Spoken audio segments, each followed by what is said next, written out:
네, 그러면 시작하겠습니다. 안녕하세요. 안녕하세요.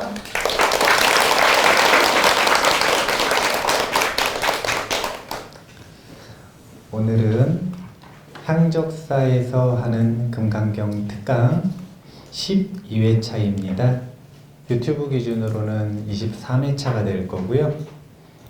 12회차로 기획되어 있기 때문에 마지막 강의입니다. 오늘 유종의 미를 한번 걷어보도록 하겠습니다. 오늘 어떤 내용을 할까 생각을 했는데요. 이제 전반부까지는 저희가 공부를 했어요. 그래서 후반부에 있는 조금 아쉬운 부분들, 안 살펴보기엔 좀 아쉬운 부분들을 살펴볼까?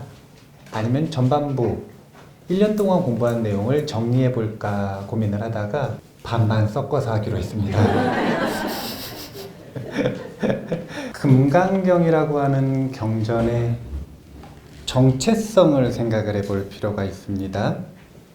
금강경은 제목은 금강 반야바라밀 경이죠. 조금 더 길게 할 때는요, 그 앞에 뭘 붙이냐면 능단을 붙여요. 능단. 그래서 능단, 금강, 반야바라밀 경. 그래서 누가 봐도 반야바라밀에 초점이 맞춰져 있는 경전의 제목이 뽑혀 있습니다. 그러니까 이것은 항상 경전 제목은 부처님의 설법 방식과 아주 유사한데, 부처님은 본인의 설법 방식을, 그리고 제자들에게 뭘 요구하셨냐면 처음도 좋고 중간도 좋고 끝도 좋은 가르침을 펴야 한다, 이렇게 말씀하셨어요. 근데 처음도 중간도 끝도 좋기 위해서는 여러 가지 요건들이 필요한데, 그 중에 하나가 통일성이 있어야 돼요. 경전 제목은 어떻게 뽑는 거냐면요, 금강반야바라밀을 말했다면 처음도 금강반야바라밀, 중간도 금강반야바라밀, 끝도 금강반야바라밀을 말하고 있는 경전이어야 제목을 잘 뽑은 겁니다. 그러니까 금강경은 반야바라밀이 분명히 중심이 되는 초점입니다. 그래서 간과하기가 쉬운 게 금강경의 정체성이에요. 많은 분들이 반야바라밀을 반야바라밀 단독으로 생각을 합니다.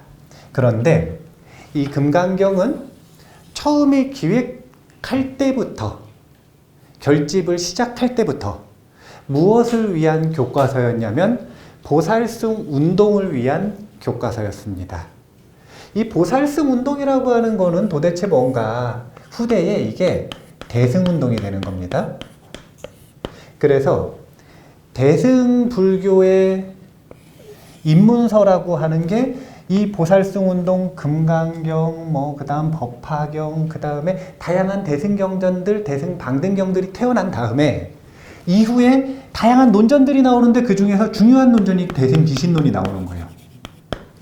이 대승기신론이 나오고 나서는 그 다음부터는 대승불교에 입문하고 싶은 사람들은 이 대승기신론을 공부해야 입문을 했다, 이렇게 말하는 거예요. 그러면 입문을 한 기준이 뭐냐? 여기 제목에 보면 그대로 나와 있어요. 그게 뭐냐면 대승에 대한 믿음이 일어나야 되는 거예요. 대승에 대한 믿음이 일어나지 않으면 대승에 입문하지 못한 겁니다. 대승에 대한 믿음이 일어나면 그것을 십신에 들었다, 이렇게 표현하는 거예요. 보살 52위의 수행 계위가 있는데 그 중에서 시작이 되는 게 십신이에요. 십신. 10가지 믿음의 단계. 그래서 믿음이 꽉 차면 십신 만신이 되고, 그 다음에 그게 십주, 십행, 십회양, 십지로 나아가는 겁니다. 이게 대승에 입문하는 단계거든요. 그런데 대승에 대한 믿음이 일어나면은 십신 중에 이제 초입에 들어가는데, 이런 존재를 뭐라고 하는 거냐면 바로 보살이라 그러는 거예요. 자, 하나만 개념을 정리해 보겠습니다. 대승 할 때 대자는 클 대자고요. 승은 탈승자예요. 그래서 이 대승이라고 하는 것은 표면적으로 드러나기에는 왜 우리 그렇게 표현하잖아요. 반대면에 소승을 두고 소승은 혼자서 열반에 이르는 것을 소승, 대승은 다 같이 큰 수레기 때문에 많은 존재를 태우고 열반에 이르는 것을 대승, 이렇게 말을 하죠. 그런데 대승기신론에서는 이 대승이라고 하는 게 바로 중생심이다라고 하는 것에서 시작해요. 그래서 뭘 정확하게 기억하고 넘어가셔야 되냐면 대승이라고 하는 것은 중생의 마음을 표현하고 있는 것이다. 마음을 비유하고 있는 것이다. 이것부터 짚고 넘어가야 됩니다. 이게 왜 그러냐? 보살승이라고 하는 것은 결국은 뭘 지칭하는 거냐면 중생의 마음을 지칭하는 거예요. 근데 그 중생의 마음을 어떤 방향으로 쓰느냐에 따라 대승, 보살승 또는 다른 이름으로 표현할 수 있는 겁니다. 그래서 이 보살승 운동은 금강경을 통해서 뭘 말하고 싶었냐면 보리심이라고 하는 마음을 말하고 싶었어요. 이 보리심이라고 하는 마음, 이 탈 것이 우리를 어디로 데려가는지, 그리고 그 목표 지점으로 나아가는 방법은 무엇인지, 필요한 지혜는 무엇인지, 이런 것들을 보여주는 게 바로 보살승 할 때 이 승의 의미입니다. 성문승, 연각승, 보살승, 불승 할 때 그 승이라는 뜻이 마음이라는 뜻이에요. 그래서 보살승, 이거는 보살의 마음이라는 뜻입니다. 이 보살의 마음을 탈 것, 우리 자동차 타고 왔잖아요. 그런 탈 것으로 비유를 하고 있는 거예요. 우리는 누구나 마음 위에 타고 있는데 그 마음이 탐욕이 많으면 뭐라 그랬죠, 제가? 악귀. 저 사람은 왜 이렇게 탐욕이 많나? 볼 때마다 저래 탐욕이 많네. 그러면은 돌아가시면 분명히 악이게 태어날 거예요. 왜냐면 어제하고 오늘하고 비슷하게 살잖아요. 이번 생이나 다음 생이나 비슷하게 사는 거거든요. 분노가 많은 사람은 뭐라 그러죠? 아수라. 아수라 같다. 아수라 같으니까 아수라에 사는 겁니다. 어리석음이 많으면 우치가 많으면 축생. 탐진치가 다 많으면 지옥. 예, 백화점. 지옥. 그리고 선과 악이 반반이면 인간. 그러니까 인간으로 다시 태어나고 싶으면 최소한 자신의 마음의 흐름에서 선, 악이 반반은 넘어서야 다음 생에 인간을 받을 수 있는 겁니다. 그것보다 조금 더 비율이 많아지면 공덕이 많아서 천상. 그 다음에 성인의 세계인 성문, 영각, 보살, 그리고 일불승까지 말을 하는데 이 보살승 운동이라고 하는 건 결국은 보살의 마음을 배우고 전달하고 훈련하는 운동이라고 생각을 하셔야 되고요. 그게 바로 금강경의 가장 중요한 정체성이다. 여기서부터 시작을 하셔야 돼요. 금강경은 보리심을 일으켜서 보리심을 실천하는 방법을, 그리고 그것을 한마디로 표현을 했을 때 불심에 이르는 방법인데 그 핵심에 안심이라고 하는 단어를 두고 있다. 한번 여기 있는 내용을 책을 좀 읽고서 한번 정리해 볼게요. 교재 16페이지를 보겠습니다. 밑에서 두 번째 문단 읽겠습니다. 인도 금강경은 보살승 운동의 교과서였습니다. 그렇기에 품고 있는 내용은 보살의 길을 수행하는 방법인데 보리심을 완성하여 성불하는 것이 목적입니다. 그러므로 금강경의 키워드는 당연히 보리심입니다. 다만 보리심은 반야와 자비가 합일된 마음이기에 키워드를 둘로 나누자면 반야와 자비가 됩니다. 보리심이라는 하나의 키워드가 반야와 잡이라는 두 가지 키워드로 나뉠 수 있다는 점은 초점에 따라 개성 있게 꽃핀 금강경 문화를 이해할 수 있는 근거가 됩니다. 이제 보살승 운동을 할 때의 분위기를 상상을 해보면, 보살승 운동을 할 때는 그 전에는 이제 설일체유부라고 하는 유력 부파가 있었어요. 이 부파의 특징은 뭐냐면요, 본인들이 자칭 부파불교라고 안 했고 승의불교라고 했어요. 승의불교. 수승한 뜻을 추구한다. 그래서 분명히 업적이 있습니다. 무슨 업적이 있냐면 교리를 정말 체계적으로 정리했어요. 교리를 아주 체계적으로 정리했습니다. 근데 거기에 전념하다 보니까 대중들하고 멀어졌어요. 그러니까 그들의 불교는 출가자 중심 불교입니다. 그런데 이 보살승 불교는 사부대중들이 다 함께 하는 거예요. 그러니까 사부대중들이 보살승 운동을 다 같이 할 때 출가자들이 주도하는 보살승 운동이 있고 재가불자들이 주도하는 보살승 운동이 있겠죠. 다 같이 한다고 해서 무조건 다 같이 모여서 하는 게 아니라 성향과 난이도라고 하는 게 있잖아요. 이 두 가지가 나눠졌다는 거예요. 출가자는 자비와 반야 중에 뭘 전문적으로 연구했을까요? 반야를 전문적으로 연구했겠죠. 그러면 재가불자들은 뭘 전문적으로 연구했을까요? 네. 이 두 가지가 서로 이렇게 나눠져 가지고 연구가 된 거예요.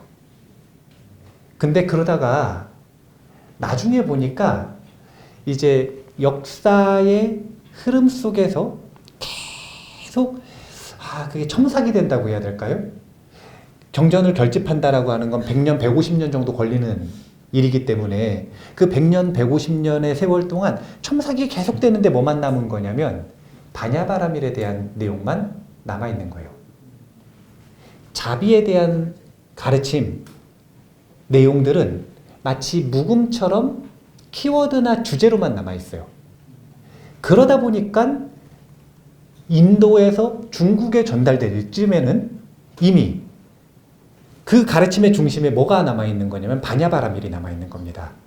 그래서 금강, 반야, 바라밀경 이렇게 강조된 것이다 라고 생각을 하시면 돼요. 그런데 반야와 잡이라고 하는 마음은 둘 다 사실은 그냥 보리심의 양 날개에 해당되는 거예요. 보리심이라고 하는 마음에서 반야바라밀은 절대적인 보리심이라고 하고 잡이는 상대적인 보리심이라고 하는데, 두 가지 보리심에 의해서 보리심, 성불로 나아가게 하는 길은 완전해진다. 그래서 우리는 두 가지를 간과하지 않고 금강경 속에서 찾아내고 공부해야 한다. 이 부분을 한번 짚고 넘어가고요. 안심 즉 불심에 대해서는 38페이지 읽어보겠습니다. 자, 밑에 있는 내용인데요. 금강경은 여기부터 한번 읽어볼게요. 금강경은 안심 법문입니다. 이 안심의 기준에서 삼종반야를 다시 살펴보겠습니다. 실상반야란 무상을 온전히 깨달아 안심의 극치에 이른 금강심을 말합니다. 관조반야란 무주와 보시의 수행을 통해 안심을 엿보고 안심에 머무는 힘을 말합니다. 문자반야란 금강심이란 무엇인지, 어떻게 구하는 바를 항복받고 안심할 것인지, 수행 방법은 무엇인지 등의 개념화된 언어적 정보를 말합니다. 여기에 삼종반야가 나왔는데 요거는 설명을 해드리고 넘어갈게요. 안심 즉 불심이라고 표현을 했습니다. 근데 불자들은 불심이라는 마음만 나오면, 이 단어만 나오면 긴장을 해요. 부처님 마음을 이 내 마음과 너무 동떨어진, 너무 형이상학적이고 추상적인, 도저히 도달할 수 없는 그런 마음으로 생각을 하기 때문에, 물론 도달하기 쉽다는 건 아니고요. 근데 그냥 무작정 어렵다고 생각하는 거죠. 불가능하다고. 그런데 이 안심즉 불심이라고 하는 표현은 감산대사가 쓴 표현이거든요. 감산대사가 쓴 표현인데 이 감산대사가 표현하는 안심즉 불심이라고 하는 건 우리가 마음이 편안하면 안심 아닙니까? 그랬을 때 부처님의 마음과 똑같은 완성된 마음이라는 게 아니라 그 안심이 지극해지면 지극해질수록 불심에 가까워진다는 뜻이에요. 그러니까 여기에서 멀리 있는 서울을 간다고 생각을 해보세요. 그러면은 서울을 갈 때 이 지도로 볼 때 올라가면 서울이요 이랬단 말이요. 그러면은 올라가면 서울인데 올라가기 시작한다고 서울 바로 있는 거 아니잖아요. 올라가는 걸 계속 가다 보면 서울에 가까워지는 거죠. 마찬가지로 이 안심을 기준으로 금강경은 줄을 쭉 세우고 있어요. 범부의 의식 상태도 안심을 기준으로 쭉 줄을 세우고 성인의 의식 상태도 안심을 기준으로 체계를 쭉 세우는 겁니다. 이게 금강경의 특징이라. 그래서 금강경을 안심법문이다. 이렇게 표현을 하는 거예요. 그런데 이 안심이라고 하는 건 보리심을 또 의미하게 돼요. 그래서 보리심 중에 한 축인 반야바라미를 전통적으로 설명하는 삼종반야에 대한 이야기를 해드리려고 그래요. 반야바라미를 의미하는 건 원래는 실상반야를 의미하는 겁니다. 실상반야라고 하는 건 어떤 마음이냐면요. 불이라고 하는 둘이 아닌 마음. 이게 무슨 뜻이냐면 그냥 이원론에서 벗어난 거고요. 분별이 끊어진 마음입니다. 무분별의 마음. 이걸 부처님 성불하신 마음이라고 하고 아라한들의 해탈한 마음이라 그래요. 성불, 해탈한 마음의 특징. 그걸 그냥 하나로 표현할 때는 불의의 마음이다. 이렇게 표현을 해요. 이 불의의 마음을 왜 도대체 실상이라고 하느냐? 중생의 마음의 특징은 뭐냐면 불의가 아니라 이원론이에요. 분별. 자, 생각해 보세요. 개구리가 어느 날 지네를 봤어요. 지네를 보니까 대단해요. 다리가 많은데 아주 자유자재로 빠르게 가요. 나는 다리가 4개밖에 없는데 폴짝폴짝 힘들어 죽겠는데 지네는 다리가 그래 많은데 아주 빠르게 가는 거예요. 그래가지고 개구리가 지네한테 말했어요. 야, 넌 대단하다. 다리가 그렇게 많은데 어떻게 자유자재로 그렇게 빠르게 가냐고. 그러니까 지네가 우쭐했어요. 그렇지, 내가 다리 많은데. 근데 다음 날부터 문제가 생겼어. 무슨 문제가 생겼냐면요. 다리가 꼬이기 시작하는 거예요. 왜냐면 자기가 다리 많다는 걸 인식하기 시작했어요. 그러니까 다리가 꼬이는 거라.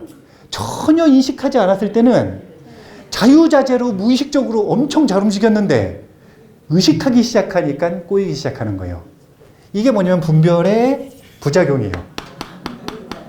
이게 뭐냐면 분별의 부작용이라 왜 우리가 번뇌망상이 많고 밤새 걱정 때문에 잠을 못 자고 불안하고 이러냐? 그거는 다른 게 아니라 분별이 지극해졌기 때문에 그래요. 분별이 지극해지면 이제 이 분별이 지극해지는 과정을 이제 이 주역, 역경에서는 대의를 표현할 때 이렇게 표현을 하거든요. 뭐라고 표현을 하냐면은 무극이었던 게 태극이 되고 태극이었던 게 둘로 나눠지고 둘이었던 게 넷이 되고 넷이 8, 16 이렇게 쭉 나눠지면 어디까지 나눠질까요? 무한대로 나눠지는 거예요. 하나였던 것이 둘만 되잖아요. 그러면 무한대로 되는 건 시간 문제인 겁니다. 주역에서 세상이 펼쳐진 세계의 원인, 과정, 그리고 그 현상을 분석하는 방법이에요. 그래서 주역은 이 세상의 변화가 어떻게 되는지를 태극과 음양부터 시작되는 다양한 원리로부터 예측하고 살펴보는 거죠. 이웃 종교에서는 우리가 무슨 죄를 가지고 있다 그래요? 그 원자가 도대체 뭐예요? 선악과를 먹었대요. 그게 사과가 비유거든요. 뭘 먹었냐면 선과 악이라는 이분법을 먹은 거라. 선과 악이라고 하는 걸 딱 먹으니까 곧바로 제일 먼저 반응하는 게 뭐냐면 이 아담과 이브가 있었다는데 옷을 딱 가립니다. 이렇게. 자기가 남자와 여자라고 하는 개념이 생긴 거예요. 그러니까 생각이 많아지고 번뇌가 많아지고 괴로워지기 시작하는 거예요. 인간의 의식을 이 이원론으로 표현하고 있는 거예요. 모든 종교와 철학이. 그리고 최근에는 뇌과학이 이 이원론으로 인간이 갇혀있는 인간의 인식작용에 대해서 예전에 여러 성인들, 철학자들이 말한 내용을 따라가면서 검증하고 있는 겁니다. 그 결론은요, 아주 간단해요. 평범한 범부들은요, 무엇인가를 인식하고 경험하려면 분별을 떠나서는 인식할 수가 없어요. 그냥 그게 두뇌의 작동 방식이고 몇 초 안에 일어나냐면 0.00001초 안에. 우리가 1초, 2초, 3초 생각하는 게 아니라 생각할 겨를도 없이 찰나 이전에 벌써 분별을 하는 거예요. 이게 뭐냐면 자동화라, 자동화. 자동으로 분별을 해버리는 거예요. 그러면 자동화가 된 건 참 좋지만 생각해 보세요. 분별을 자동으로 해줘요. 그럼 좋은 점이 있어요, 없어요? 있죠. 그런데 그걸 멈출 수가 없어요. 그게 문제라. 그거를 내가 멈추고 싶을 때 멈추면 자유로운 거니까 좋은데 그걸 멈추지 못하면 어떻게 되는 거냐면 분별에 갇힌 거예요. 사실은 윤회의 세계라고 하는 것은 다른 게 아니라 분별에서 시작되는 각종 번뇌의 감옥에 갇혀 있는 게 윤회입니다. 그래서 아까 제가 이렇게 얘기했죠. 보살숭 운동할 때 이승이 뭐라 그랬냐면 마음이라 그랬죠. 금강경은 마음의 문제를 논하고 있는 거예요. 어떻게 하면 분별을 통해서 일체 번뇌가 있고 이 일체 번뇌의 감옥에 내가 갇혀 있는데 마음의 감옥에서 어떤 마음을 배워야 벗어날 수 있는가? 보살의 마음을 어떻게 배워야 벗어날 수 있는가? 그걸 말하는 건데 그 과정 속에서 불의의 마음에 이르면 그걸 실상반야라고 한다는 거예요. 그런데 봐보세요. 실상반야는 제가 비유를 제일 좋아하는 비유 중에 하나가 퍼시 대왕 이야기인데 퍼시 대왕 이야기라고 하는 동화가 있어요. 동화. 근데 그 동화에 보면은 이 퍼시 대왕이 핑크색을 너무 좋아해요. 그래가지고 처음에는 그렇게 왕권이 강하지가 않으니까 자기 성부터 핑크색으로 다 바꾸기 시작합니다. 자기 왕권을 확인했어. 그러니까 이번에는 마을, 나라, 나중에는 동물들 잡아다가 다 핑크색으로 바꾸고요. 이제는 뭐까지 바꾸자고 하냐면 하늘도 핑크로 칠하자고 방법 찾아오라고 난리가 나는 거예요. 그러니까 그 나라에 있던 현명한 대신이 이대로는 큰일 난다. 우리나라 망한다 싶어가지고 방법을 찾아왔어요. 왕이시여 제가 모든 것을 핑크로 바꾸는 방법을 알려드리겠습니다. 핑크색 선글라스를 딱 끼워드렸어요. 핑크색 선글라스를 하나를 딱 끼워드렸더니 온 세상이 핑크로 바뀐 거예요. 실상반야에 이른다라고 하는 건 사실은 선글라스를 벗는 과정이라. 이렇게 생각하시면 돼요. 그러면 중생은 이원론, 분별에 빠져 있는데 이 분별에 빠져 있는 중생들이 선글라스를 완전히 벗으면 실상반야에 이른 거예요. 자, 선글라스를 쓴 상태에서 시꺼멓게 보여요. 그 상태에서 아무리 애를 써도 세상이 밝아 보일 수 있는 방법이 있을까요, 없을까요? 세상을 있는 그대로 볼 수 있는 방법이 있어요, 없어요? 이걸 보고 뭐라고 하는 거냐면 반야바라밀 깨달음은 말로 표현할 수 없다. 이웃종교에서는 이걸 뭐라 그러냐면은 하나님의 뜻은 불가사의하다. 불가사의가 신비하다는 뜻이 아니라 불가사의, 불가하다. 뭐냐면 뜻으로 생각으로 헤아리기는 불가능하다. 그게 너무 위대해서가 아니라 이원론으로는 불의를 헤아릴 수 없기 때문에 그러는 거예요. 사실은 그게 진실을 말하는 겁니다. 선글라스를 벗기 전까지는 실상을 볼 수 없다. 이게 아주 중요한 메시지인 거예요. 그런데 전부 다 선글라스를 끼고 있어요. 그러면 이 벗은 세계를 어떻게 전달해 줄 거냐 이거예요. 전달해 줄 방법이 있나요? 아니, 선글라스를 벗겨줄 수도 없어. 벗겨줄 수 있으면은 부처님이 다 벗겨줬죠. 벗겨줄 수가 없거든요. 권한이 없어요. 자기가 벗는 거예요. 그러니까 전달해 줄 수 있는 방법이라고 하는 건 이 실상반야를 불의의 영역에서 이원론의 영역으로 가져올 수밖에 없는 거예요. 그래서 개념과 문자의 영역으로 가져온 걸 뭐라고 하는 거냐면 문자반야라고 하는 겁니다. 이 문자반야는 선글라스를 딱 끼워놓고 그 상태에서 선글라스를 벗어야 한다. 선글라스를 끼고 있으면 고통스럽다. 선글라스를 벗는 과정에서 이런 행복감이 있다. 선글라스를 벗는 방법은 이런 방법이다. 이런 걸 문자로 쭉 설명해 주는 겁니다. 어쩔 수 없어서 하는 거예요. 어쩔 수 없어서. 반야바라밀과 가르침을 격화시키는 거거든요. 격화시키는 건데 어쩔 수가 없어요. 문자와 개념을 통하지 않고는 전달이 안 되니까. 그래서 문자반야가 등장을 하는데 이 문자반야라고 하는 건 다른 게 아니라 금강경 원문 있죠. 그게 문자반야예요. 그러면은 제가 지금 금강경 원문에다가 주석을 달은 거예요, 저게. 그럼 저 주석도 문자반야예요. 이렇게 문자와 개념으로 표현된 있는 걸 문자반야라고 하고, 이 문자반야를 가지고 공부를 하다 보면 처음에는 금강경 뜻을 제대로 해석하기도 쉽지가 않죠. 근데 이제 뜻을 좀 알았어. 그러면은 이해한 것 같으세요? 아니면 읽을 때마다 이해가 달라져요? 네, 몇 년이나 읽으셨어요? 저는 출가하기 전에 금강경 외우고 출가했으니까 지금 20년 차거든요, 제가. 20년째 공부를 하는데 매해 달라져요. 금강경의 뜻은 매해 달라져. 그건 금강경의 뜻이 달라지는 게 아니라 내 이해가 달라지는 거죠. 그러면 이해가 깊어짐에 따라 어쩔 수 없이 실천을 하게 돼요. 억지로 이를 악물고 이건 좋은 거니까 해야지 이래가지고 실천을 하는 게 아니라 정보를 충분히 먹고 그 이해와 공감이 마음을 채우면 삶 속에 스며드는 거예요. 그래서 책 제목이 금강경에 물들다예요. 그런데 이렇게 문자가 충분히 채워지면 뭘 할 수밖에 없냐면 실상반야로 가기 위한 관조반야를 할 수밖에 없어요.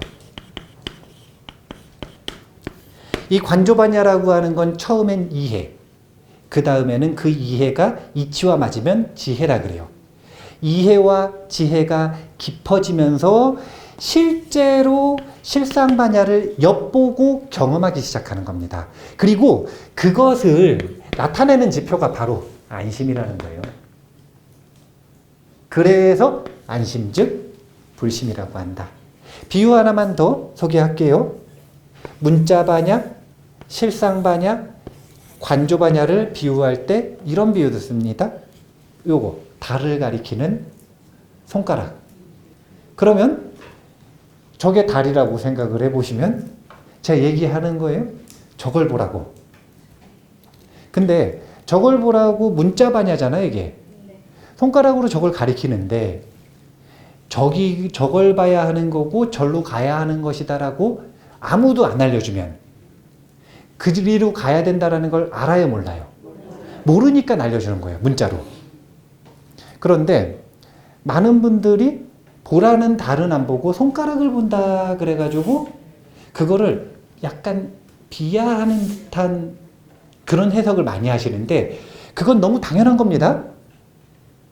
처음에는 당연히 손가락을 봐야 되는 거예요. 이건 너무 자연스러운 일이에요. 근데 문제는 뭐냐면 손가락만 계속 보면 문제죠.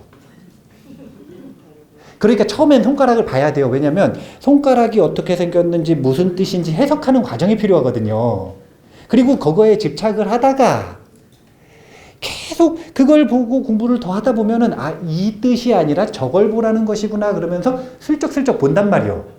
그럼 그걸 보고 관조반야라 그러는 거예요. 그러다가 전달해주고자 하는 뜻을 온전히 알면 그것을 실상반야에 이르렀다 이렇게 말하는 거예요. 그래서 삼종반야도 문자반야에서 시작해서 관조반야로 발전하고 관조반야에서 시작해서 실상반야로 발전을 하는데 이때 안심의 힘은 점점 커진다. 이것을 기준으로 금강경은 의식의 발전을 설명하고 있다.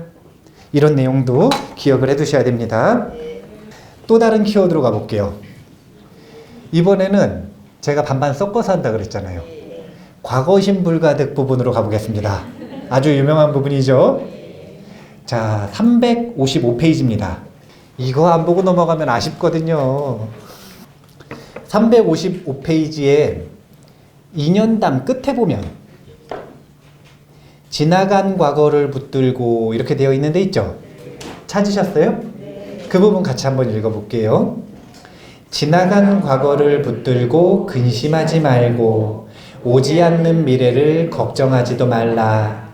지금 이 순간에도 마음이 머무는 바가 없다면 그대는 평화롭게 살아가리라. 자, 이런 내용들이 초기 경전에서는 도처에 나오는 정형구입니다. 불안에 빠져 있고 번뇌에 사로잡혀 있는 제자들에게 부처님께서 항상 그 마음을 다스리기 위해서 말씀해 주시는 정형구예요. 근데 이것이 금강경에서 정리된 게 353페이지에 앞에 두 페이지만 넘어가 보세요.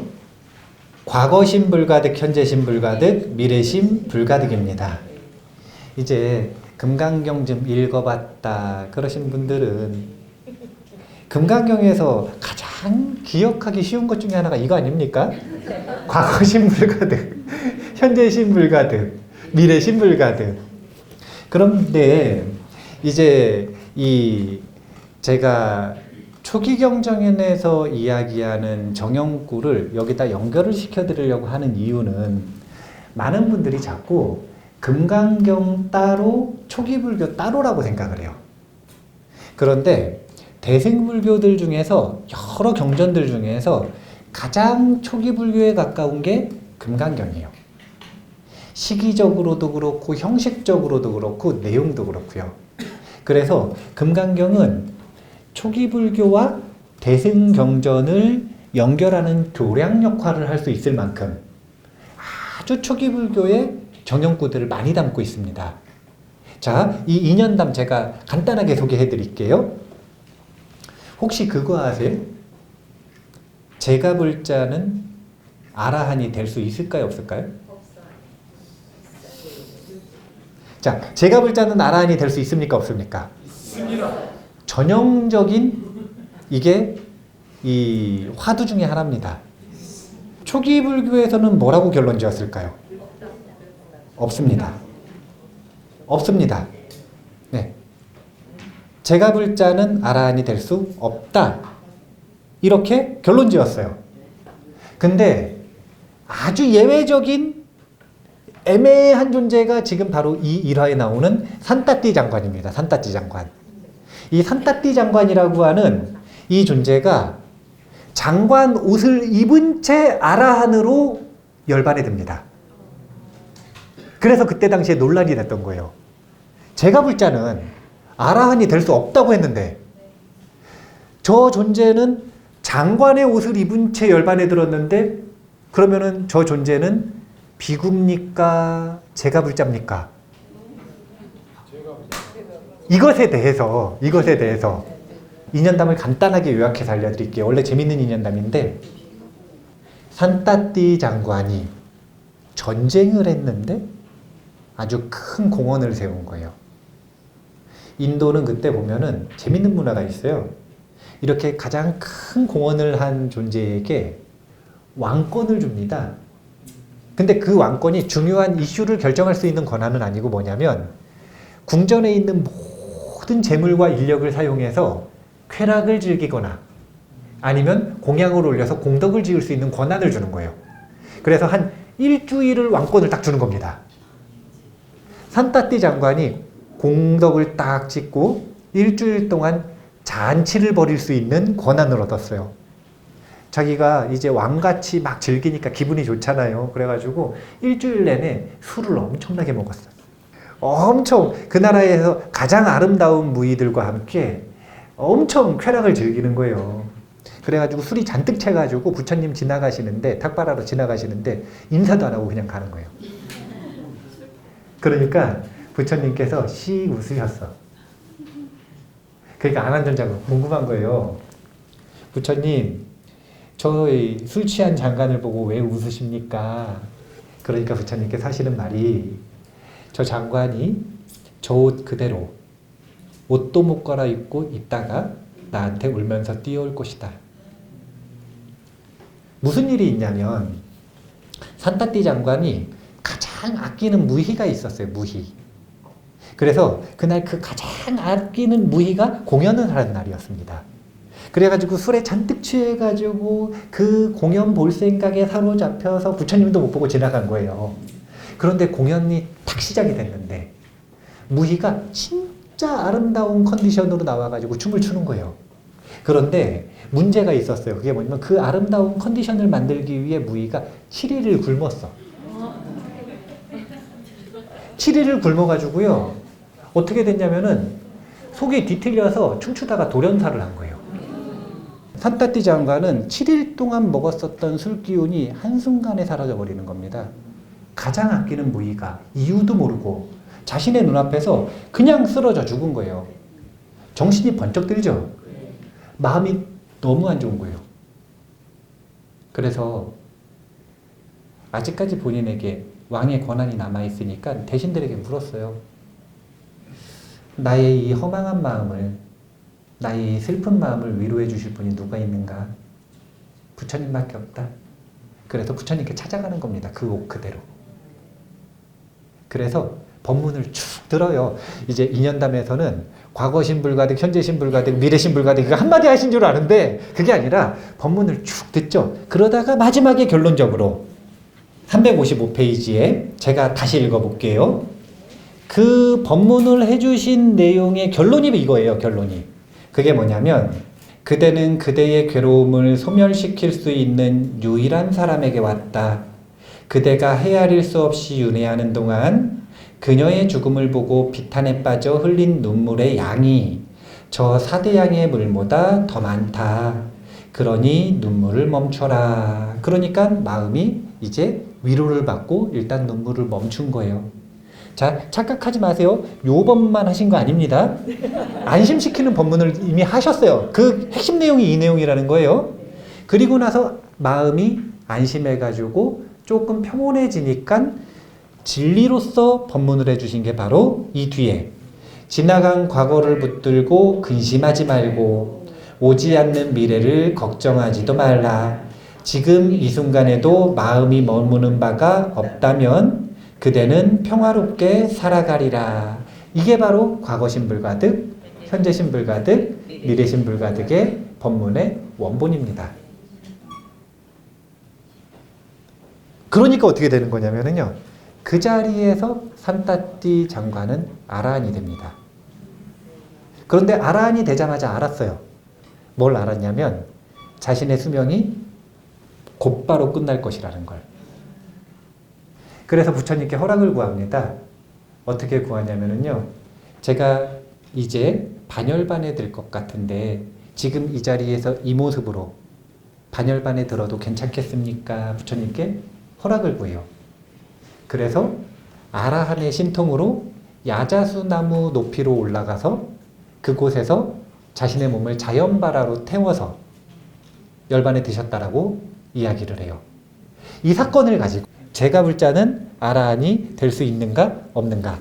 그래서 부처님께서 중재를 하신 게 뭐냐면 제가 불자도 아라한이 될 수는 있어요. 그런데 아라한이 되는 순간 제가 불자가 아니라는 거죠.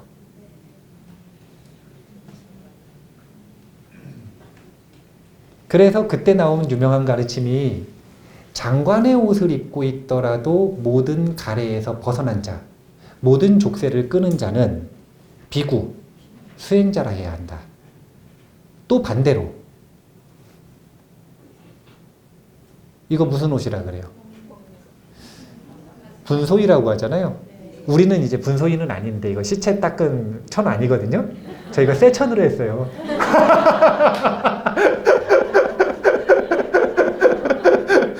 저희가 새 천으로 했는데 예전엔 분소이라고 했잖아요.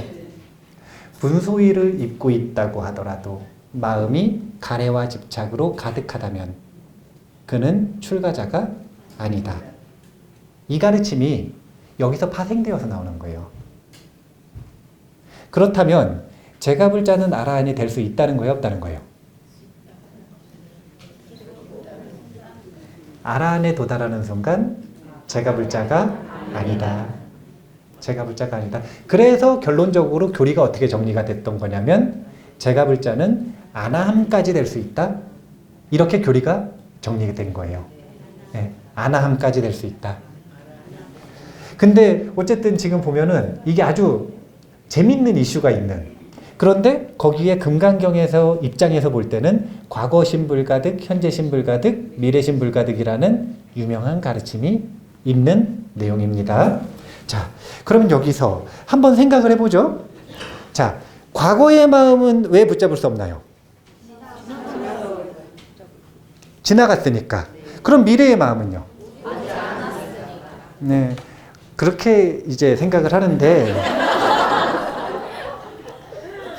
우리 현실적으로 생각을 해보자고요. 네, 지나갔으니까, 아직 오지 않았으니까 이건 추상적인 거 아닙니까? 그래서 지나갔기 때문에 뭐가 문제인지, 오지 않은 게 뭐가 문제인지를 생각해 보자는 거죠. 우리가 과거의 일을 왜 자꾸 생각을 하죠?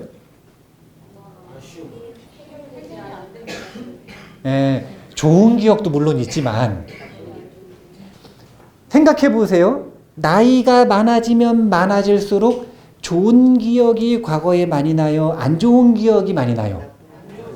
그게 왜 그러냐면 좋은 기억은 소모되어서 사라져버리고 안 좋은 기억은 해결되지 않은 채 계속 쌓여가니까 안 좋은 기억만 계속 생각나는 거예요. 그럼 나이가 들면 들수록 어떻게 되는 거냐면 과거는 뭐의 산물이 되는 거냐면 후회의 산물이 되는 겁니다. 그런데 문제는 지나갔기 때문이 아니라 아무리 그 후회를 곱씹어봐야 바꿀 수 있는 방법이 있어요, 없어요? 이게 지나갔기 때문이거든요. 그럼 현실적으로 지나간 게 뭐가 문제냐? 못 바꾼다는 게 문제인 거예요. 만약에 10시간 고민하면 바꿀 수 있다 그러면 제가 10시간 고민하라고 하겠어요. 100시간 열심히 전략을 짜면 바꿀 수 있다면 해보라고 하겠어요. 10,000시간을 투자해서라도 정말 후회가 되는 일이 변화된다면 그럼 제가 해보라고 하겠는데 100년을 하든 1000년을 하든 10,000년을 하든 못 바꿔. 그러면 쓸모없는 일 아니에요. 그래서 과거심에 집착하는 게 문제인 거예요. 그래서 금강경에서는 과거심 불가득 이렇게 뭔가 시간에 대해서 철학적으로 말하는 것처럼 보이기도 하고 그렇게 해석을 하지만 부처님은 그런 분이 아니라 뭐라고 얘기하시는 거냐면 바꾸지도 못하는 그거 왜 쓸데없이 붙잡고 힘들어 하느냐. 그거 집착하지 말고 그만 생각해라. 행복하고 싶으면. 이 얘기를 하시는 거예요. 그럼 미래는 뭐가 문제예요? 아직 오지 않았으니까 바꾸지 못하는 건가요? 아니요. 아직 오지 않았는데요. 우리가 예상하는 일들의 98%는 안 일어나요. 우리가 100시간, 1000시간, 10,000시간을 생각해가지고 미래에 대한 걱정을 한단 말이에요. 근데 그 중에 98%는 아예 일어나질 않는 일이라. 아예 일어나지를 않는 일 가지고 씨름을 하는 거예요. 이거는 자신의 행복에 도움이 돼야 안 돼요? 안 되죠? 안심을 깰 뿐. 안심을 깨버릴 뿐. 그러니까 왜 쓸데없이 거기다 시간을 낭비하고 있느냐? 이렇게 질문하시는 거예요. 그러면 현재 신불가득은 도대체 무슨 뜻인가? 현재 신불가득은 무슨 뜻인가요? 과거에도 머무르지 말고 미래에도 머무르지 말고 이건 내가 이해하겠다 이거예요. 지나갔고 오지 않았고 바꿀 수 없고 일어나지 않을 일이고 그럼 현재 신불가득이라는 건 도대체 어떻게 하라는 거예요? 현재를 외면하라는 건지, 현재를 어떻게 보라는 건지 지침이 있어야 되잖아요. 뭐라고 경전에서 말씀하셨는지 볼까요? 지나간 과거를 붙들고 근심하지 말고. 지금 사실은 제가 해석한 대로 정확하게 말씀하고 계시죠? 과거는 지나갔으니까 없는 거다 이런 얘기 안 하시잖아요. 지금 지침을 주시는 거예요. 과거를 붙들고 근심하지 말고 오지 않는 미래를 걱정하지도 말라. 지금 이 순간에도 마음이 머무는 바가 없다면, 그러니까 현재심 불가득이라는 뜻은 지금 이 순간에도 마음이 어떻게 해야 된다고요? 머무는 바가 없다면, 여기서 이제 제가 보기에는 무주상보시를 물고 들어가야 될 것 같아요. 그런데 시간이 다 돼가지고요. 무주상보시 키워드는 다음 시간으로 넘어가야 되는데, 근데 그래서 과거에도 미래에도 현재에도 머물지 말라. 어떻게 하라는 건가? 간단하게 알려드릴게요. 저는 이거를 뭐라고 표현하는 걸 좋아하냐면, 특별한 목적을 가지고 행동하지 말고 행동 그 자체를 목적으로 삼아야 된다, 이렇게 말하는 걸 좋아하는데, 자, 이게 무슨 뜻이냐면, 자, 물을 마셔요. 왜 마셔요? 그렇게 마시지 말고 그냥 물 마시는 것 자체가 목적인 듯, 물을 경험하는 것을, 이 경험을 하는 게 목적인 듯, 목적이면 거기에 집중할 거 아니에요. 자, 다시 해볼게요. 이제 금강경 책을 읽어야 돼. 그러면은 금강경은 매일매일 읽어야 돼, 안 읽어야 돼요? 하루에 몇 번씩 읽어야 돼요? 자, 하루에 몇 번씩 읽어야 돼요? 하루에 한 번만 읽으면 되겠죠? 네, 하루에 한 번만 읽으면 되는데, 그러면 하루에 매일매일 금강경을 한 번 읽기로 했단 말이에요. 그러면 이제 시간이 날 때 금강경을 딱 폈어요. 금강경 왜 읽나요? 한 번 읽기로 했으니까, 또는 한 번 읽어서 그 기도와 수행으로 무엇인가를 하고 싶어서 읽죠. 원하는 게 있으니까. 그렇게 하지 말고 금강경을 읽는 것 자체가 목적인데 금강경을 읽으라는 거예요. 자, 또 제가 화장실을 가고 싶은 거라. 그래가지고 막 화장실을 가요. 그러면은 왜 걸어가고 있어요? 화장실을 가려고 걸으면 어떻게 되냐면 걷는 행위에 대해서 얼빠져요. 이게 지금 뭐냐면 현재의 무엇인가에 사로잡혀 있는 거예요. 머무는 바가 있는 거예요, 마음이. 그런데 그게 아니라 걷는 것 자체가 목적인 듯, 걷는 것을 경험하라는 거예요. 이게 바로 현재에도 머무르지 않는 마음인 거예요. 그래서 다음 시간에는 여기서부터 해야 되는 거예요. 무주상보시라고 하는 키워드. 왜냐면은 지금 이 순간에 하고 있는 그 경험 자체를 목적으로 삼아가지고 경험하는 것, 이것을 무주상보시 중에 무주라고 하거든요. 무주상보시 중에 무주. 자, 그래서 아주 중요한 키워드, 어떻게 안심할 것인가 라고 하는 이 키워드에서 무주상보시로 다음 시간 처음을 한번 시작해 보도록 하겠습니다. 자, 그럼 첫 번째 시간 이만 마치는 걸로 하고요. 10분 쉬었다 다시 하겠습니다. 감사합니다.